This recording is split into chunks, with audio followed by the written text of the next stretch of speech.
Olá pessoal, tudo bem com vocês? Pessoal, hoje nós vamos dar prosseguimento a essa jornada maravilhosa dentro do Capacities. Eu confesso para vocês, eu estou assim apaixonado por essa ferramenta, já assinei o plano pago, né? Porque sinceramente não consegui resistir pela quantidade de possibilidades que você tem com essa ferramenta. Hoje a gente vai seguir aí a nossa jornada vendo uma das funções bem interessantes, que é a utilização de templates, né? Nós já percebemos que quando a gente cria aí um container de objetos, nós podemos criar novos objetos, clicando aqui, por exemplo, e os atributos iniciais que foram criados no primeiro objeto, eles vão permanecer aqui, você vai complementar, você vai só preenchendo aqui, né? Fica bem fácil fazer isso aí. Inclusive, uma boa visão que você tem quando você abre um objeto, né? Eu não tinha colocado essa imagem antes, né? Eu tinha deixado para colocar depois, mas basicamente também é uma boa forma de visualizar o livro, mesmo você tendo a visão aqui externa. Quando você clica, você pode vir adicionar um cover image e colocar aqui a imagem do livro, fica mais legal, certo?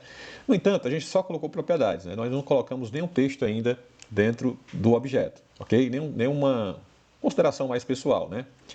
Sobre cada livro. Então, para isso, a gente vai usar uma abordagem interessante, que é a utilização de templates aqui dentro do Capacities. Eu quero colocar, por exemplo, minhas considerações pessoais. Posso colocar um resumo do livro, né, baseado nas minhas impressões. Colocar também o nome dos personagens principais, algumas citações do livro. Isso é interessante, até porque a ideia do livro, basicamente, é realmente você assimilar conteúdos, experiências, e essas experiências devem ser traduzidas através de texto para que fique armazenado aí na memória, pelo menos na memória digital, para quando você quiser consultar novamente aquele livro, você vai identificar lá fatos que você não lembrasse mais. Então, como é que a gente faz? Então, nesse caso, eu poderia colocar aqui, né, eu ia começar a digitar, fazer o seguinte. Então, eu poderia fazer um resumo da história, eu identificar quais são os personagens principais do livro, certo? Nesse caso, especificamente, do Iracema. Quais foram os temas principais abordados no livro, né? Eu poderia colocar também. Eu poderia colocar citações que eu achei interessantes, e também eu posso colocar também, de repente, uma reflexão pessoal, né? Notas. Eu posso colocar uma avaliação, sim, né? Uma avaliação, e explicar o motivo, né, daquela avaliação, ok?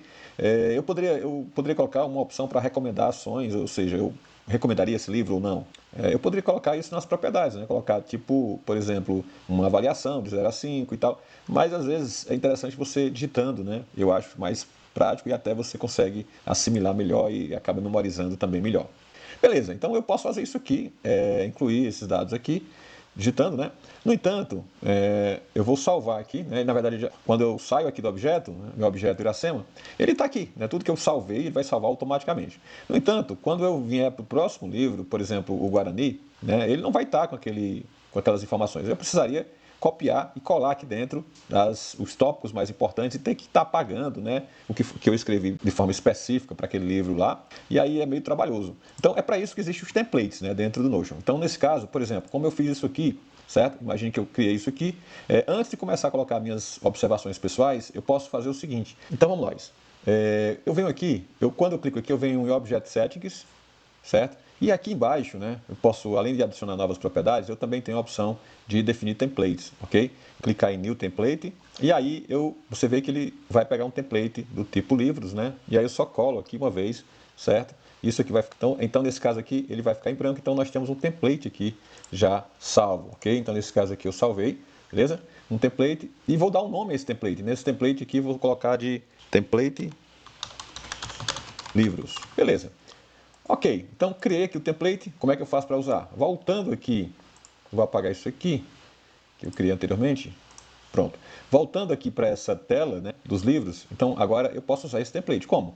Quando eu for criar um novo objeto, eu posso vir aqui, obviamente, né, clicar em New, ou também vir aqui, clicar em New Livro, né, dá no mesmo. Então eu vou clicar aqui.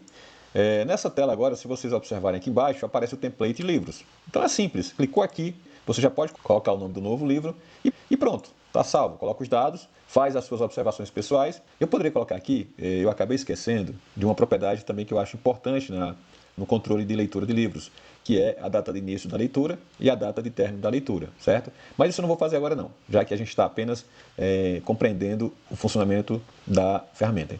Então, eu estou usando aqui como exemplo para cadastramento de livros, né? Isso aqui é um exemplo que eu estou colocando para vocês aqui para fazer esses vídeos. Eu, particularmente, uso da seguinte forma. Eu tenho um objeto chamado aulas, e cada aula dessa é um template. Então, se eu vim aqui, por exemplo, na aula 4, certo? Tudo isso aqui vai se repetir, são coisas que vão se repetir nas outras aulas, são tópicos importantes, como, por exemplo, a discussão, a atividade prática, todas as aulas provavelmente vão ter isso, né? Quando não tiver, aí eu faço a retirada desse tópico. Mas basicamente é isso. Pois é, pessoal. Então é isso. Vou voltar aqui para o meu espaço do vídeo. E nos próximos momentos que a gente tiver, vamos avançar ainda mais nessa ferramenta sensacional. Valeu, pessoal. Um abraço.